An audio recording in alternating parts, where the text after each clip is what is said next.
ऊंचे ख्वाबों के लिए दिल की गहराई से काम करना पड़ता है, यूं ही नहीं मिलती सफलता, मेहनत की आग में दिन रात जलना पड़ता है। नमस्कार दोस्तों, मैं कौशल आनंद स्वागत करता हूं हमारे YouTube चैनल टारगेट विद कौशल पर।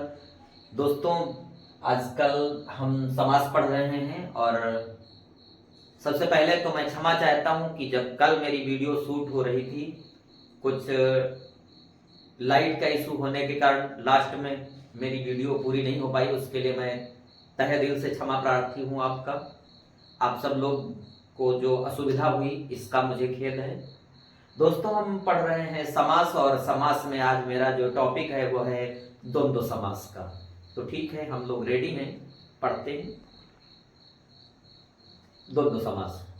देखिए, जैसा कि द्वंद्व समास की परिभाषा कहती है कि द्वंद्व समास जो होता है इसमें जिस समस्त पद के दोनों पद प्रधान होते हैं। एक बार फिर से समझिए, जिस समस्त पद के दोनों पद प्रधान होते हैं तथा जब समास का विग्रह किया जाता है तब और, अथवा, या, अथवा, एवं आदि देखने को मिलता है। ऐसे शब्द मिलते हैं, वहां पर द्वंद्व समास होता है। एक बार फिर से समझिए, मैं कह रहा हूं कि जिस समस्त पद के दोनों पद अर्थात पूर्व पद और उत्तर पद दोनों पद प्रधान हों और उनका समास का विग्रह करने पर और, अथवा, या फिर एवं ये शब्द देखने को मिलते हों तो वहां पर द्वंद्व समास होता है। कौन सा समास होता है? द्वंद्व समास होता है। अब इसकी एक खास पहचान, पूर्व पद, देखिए कुछ भी पढ़ते हैं तो उसकी पहचान जरूरी है। आज इससे पहले बहुत सारे लोगों ने पढ़ाया होगा, बहुत सारे लोगों ने पढ़ा होगा, बहुत सारी बुकों में, हर बुक में कुछ न कुछ अलग होता है। आज आपके सामने वो चीजें रखने वाला हूं जिनको शायद ही आपने कभी द्वंद्व समास में पढ़ा हो। क्या है? पहली बात है ये कि इसकी पहचान है कि इसका जो पूर्व पद होता है और उत्तर पद, पूर्व पद और उत्तर पद या तो एक दूसरे के विलोम शब्द होते हैं या फिर एक दूसरे के पूरक शब्द होते हैं।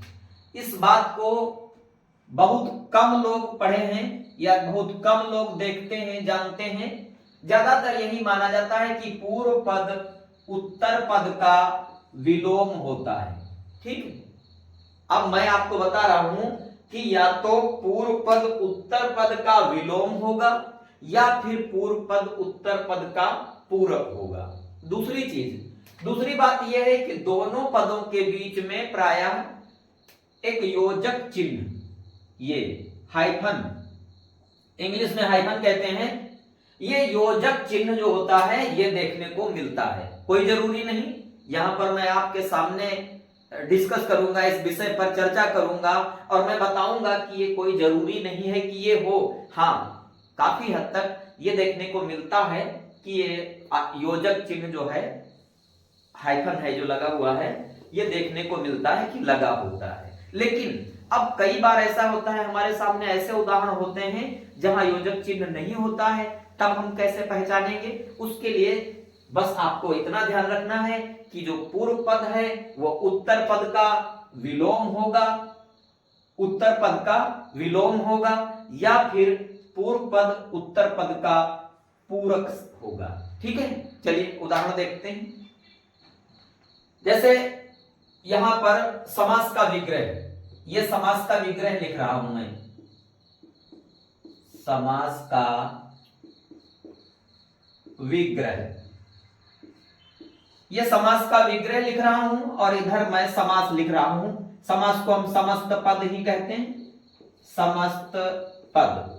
तो समास का विग्रह क्या है, मैं पहचान बता रहा हूं। जैसे गुण और दोष, देखिए हमने लिखा गुण और दोष। ठीक है, अब गुण पूर्व पद है, दोष उत्तर पद है।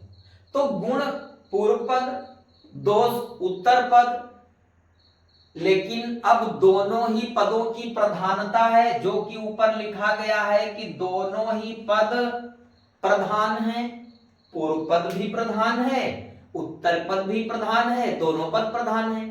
लेकिन मैंने यहां पे लिख रखा है कि या तो पूर्व पद उत्तर पद का विलोम शब्द होगा या फिर पूर्व पद उत्तर पद का पूरक होगा। हम आप देख रहे हैं यहां पे, आप देखिए गुण जो है दोष का विलोम है।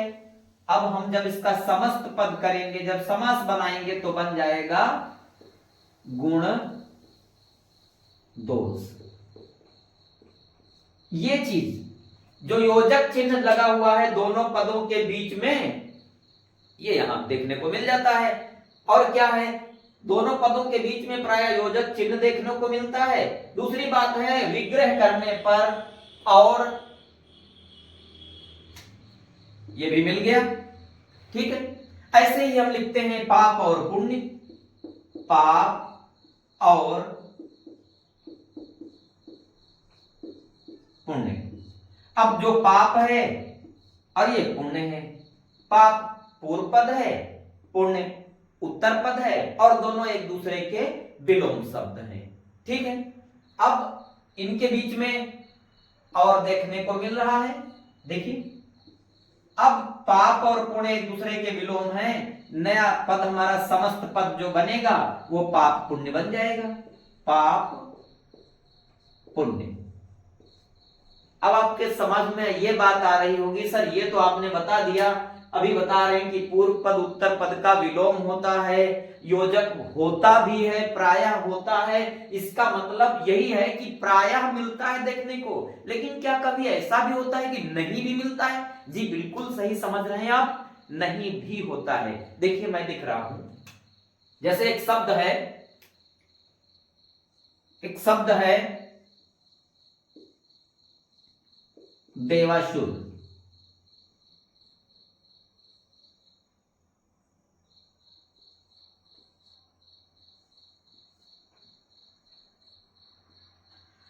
अब इसमें कोई पूछे आपसे कि बताइए, इसमें तो योजक चिन्ह नहीं लगा हुआ है, इसमें तो हाइफन नहीं लगा हुआ है, इस शब्द में समास कौन सा है? तो मैंने आपको बोला इसकी खास पहचान है कि पूर्व पद उत्तर पद का विलोम होता है, ठीक है। अगर हम इसका विच्छेद करें तो बनेगा, समास का विग्रह करें तो बनता है देव और असुर, ठीक है।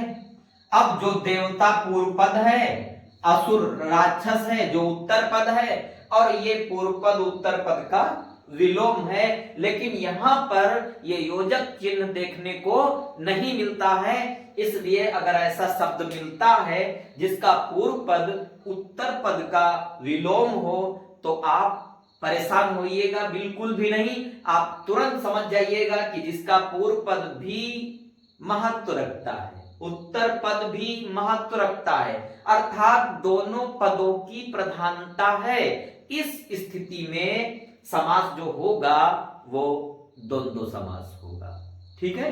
चलिए दूसरी बात, अब ये तो आपकी समझ में आ गया कि यहां पर और बीच में जब उसका समास का विग्रह करते हैं तो दोनों पदों के बीच में और या तो फिर या फिर एवं देखने को मिलता है। चलिए मैं लिखता हूं सुबह शाम, सुबह और शाम, राजा रानी, राजा और रानी, अपना और पराया, अपना पराया, ये सब उदाहरण हैं, ये सब इसी के हैं। अब मैं आपको ये बताऊंगा कि ये पूरक कैसे है। आपने इतना तो जान लिया कि कोई जरूरी नहीं है कि यहां पर योजक चिन्ह हो। भाई पहली शर्त है कि पूर्व पद उत्तर पद का विलोम हो गया, और हमने मान लिया कि समास जो हमारा है वो द्वंद्व समास हो गया, ठीक है। तो अब ये कंडीशन कैसे आएगी कि जब पूरक है? चलिए उसके लिए मैं आपको एक शब्द बता रहा हूं। दूसरा हमारा शब्द है, यहां मैं लिख रहा हूं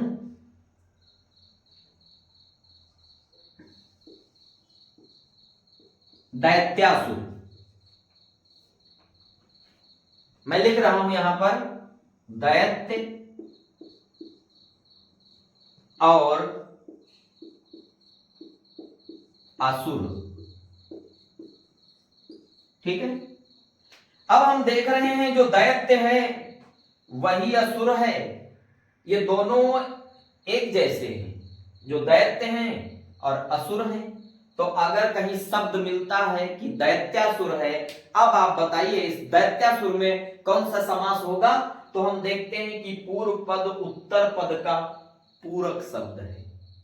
तो ये कंडीशन जो यहां हमने देखी थी, पढ़ी थी कि पूर्व पद या तो उत्तर पद का विलोम होगा या फिर पूर्व पद उत्तर पद का पूरक होगा, और पूर्व पद के और उत्तर पद के बीच में योजक चिन्ह प्रायः लगा हुआ मिलता है। दोनों ही पदों की प्रधानता होती है, वहां पर द्वंद्व समास होता है। आशा करता हूं कि यह द्वंद्व समास आपकी समझ में आया होगा। जैसे कि मैं अगर उदाहरण लिखूं तो मैं बहुत सारे उदाहरण लिखूंगा, खरा खोटा, अपना पराया, यहां वहां, अमीर गरीब, राजा रानी, इस तरीके से बहुत हो जाएंगे। तो आशा करता हूं कि आपकी समझ में आया होगा। अब मैं इसके आगे का समास जो है अगले वीडियो में पढ़ाऊंगा। आप लोग इसी तरीके से अपना स्नेह बनाए रखिए। आपके सहयोग का, आपके सपोर्ट का आकांक्षी हूं। वीडियो को देखते रहिए और कमेंट करिए, ज्यादा से ज्यादा लाइक करें, शेयर करें, और अगर चैनल पे पहली बार आए हैं तो प्लीज चैनल को सब्सक्राइब करें और बेल आइकन को पुश करना बिल्कुल भी मत भूलिए, ताकि मेरी जो भी वीडियो मिले पड़े वो सबसे पहले आप तक पहुंचे। ठीक है, तो मिलते हैं फिर अगले वीडियो में। तब तक के लिए नमस्कार।